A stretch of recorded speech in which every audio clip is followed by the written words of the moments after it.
মিয়াখেদা আন্দোলনৰ নামত উজনি অসমত দেশীয় লোকক অত্যাচাৰৰ অভিযোগ উত্থাপন কৰি গৌৰীপুৰত তীব্ৰ প্ৰতিবাদ সাব্যস্ত কৰিছে দেশী জনগোষ্ঠীয় মঞ্চই। উজনিত দেশী শ্ৰমিকৰ ওপৰত অত্যাচাৰৰ বিৰুদ্ধে প্ৰতিবাদ সাব্যস্ত হৈছে। দৃশ্যাংশ আমি দেখুৱাইছো।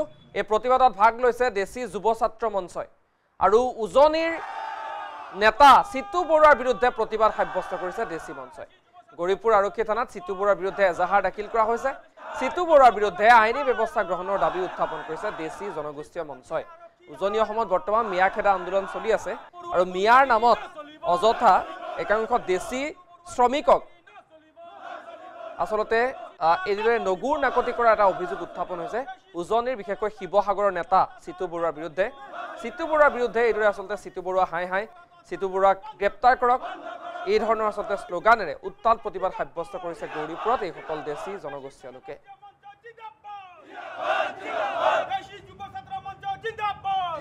সকলে দেখা পাইছে যোৱাকালি শিৱসাগৰত আমাৰ ধুবুৰীৰ পৰা মানকাচৰৰ পৰা যোৱা দেশী শ্ৰমিকসকলক যি ধৰণৰ অমানসিক অমানসিক যি ধৰণৰ বৰ্বৰ অত্যাচাৰ কৰিলে আইন হাতত তুলি লৈ এয়া আমি তীব্ৰ ভাষাৰে গৰিহণা দিছোঁ। আইন কাৰো হাতত তুলি লোৱাৰ অধিকাৰ নাই।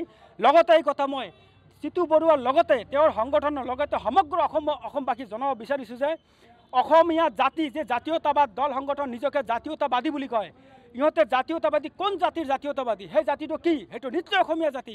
অসমীয়া জাতি গঠন প্ৰক্ৰিয়াত কোন কোন জনগোষ্ঠীৰ অৱদান আছে এইবোৰ আকৌ জানি লওক। আৰু অসমীয়া জাতি যাক কোৱা হয় তাৰ যিটো ভূমিপুত্ৰ বা তাৰ থলুৱা তাৰ খিলঞ্জীয়া জনগোষ্ঠী জাতি জনগোষ্ঠী কোনো হয়, এইখিনি প্ৰত্যেকটো দল সংগঠনৰ মুৰব্বীয়ে প্ৰথমে জনাৰ দৰকাৰ আছে। অসমটো কোনো একক বা ঐকিক বা হোমোজেনিয়াছ ছ'চাইটি নহয়। ইয়াত বিভিন্ন সামাজিক বৈচিত্ৰতা আছে।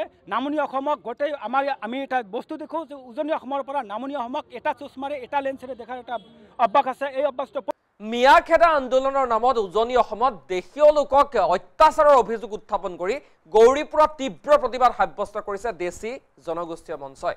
উজনিত দেশী শ্ৰমিকৰ ওপৰত অত্যাচাৰৰ বিৰুদ্ধে প্ৰতিবাদ সাব্যস্ত হৈছে। দৃশ্যাংশ আমি দেখুৱাইছো। এই প্ৰতিবাদত ভাগ লৈছে দেশী যুৱ ছাত্ৰ মঞ্চই আৰু উজনিৰ নেতা চিতু বৰুৱাৰ বিৰুদ্ধে প্ৰতিবাদ সাব্যস্ত কৰিছে দেশী মঞ্চই। গৌৰীপুৰ আৰক্ষী থানাত চিতু বৰুৱাৰ বিৰুদ্ধে এজাহাৰ দাখিল কৰা হৈছে। চিতু বৰুৱাৰ বিৰুদ্ধে আইনী ব্যৱস্থা গ্ৰহণৰ দাবী উত্থাপন কৰিছে দেশী জনগোষ্ঠীয় মঞ্চই। উজনি অসমত বৰ্তমান মিয়াখেদা আন্দোলন চলি আছে আৰু মিয়াৰ নামত অযথা একাংশ দেশী শ্ৰমিকক আচলতে এইদৰে নগুৰ নাকতি কৰা এটা অভিযোগ উত্থাপন হৈছে উজনিৰ বিশেষকৈ শিৱসাগৰৰ নেতা চিতু বৰুৱাৰ বিৰুদ্ধে।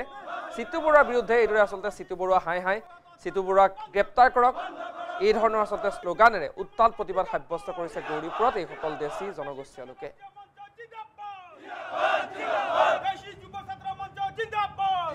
সকলে দেখা পাইছে যোৱাকালি শিৱসাগৰত আমাৰ ধুবুৰীৰ পৰা মানকাচৰৰ পৰা যোৱা দেশী শ্ৰমিকসকলক যি ধৰণৰ অমানসিক অমানসিক যি ধৰণৰ বৰ্বৰ অত্যাচাৰ কৰিলে আইন হাতত তুলি লৈ এয়া আমি তীব্ৰ ভাষাৰে গৰিহণা দিছোঁ। আইন কাৰো হাতত তুলি লোৱাৰ অধিকাৰ নাই।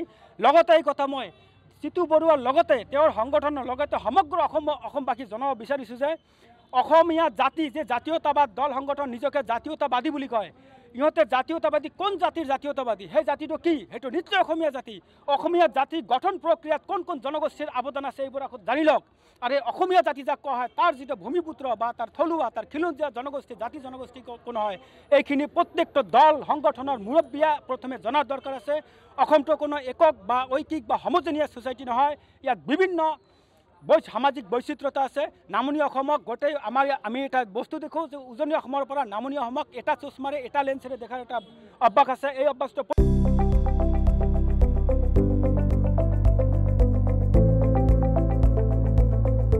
NB নিউজ, সহজ সৰল ভাষাত নৱভাৰতৰ কথা।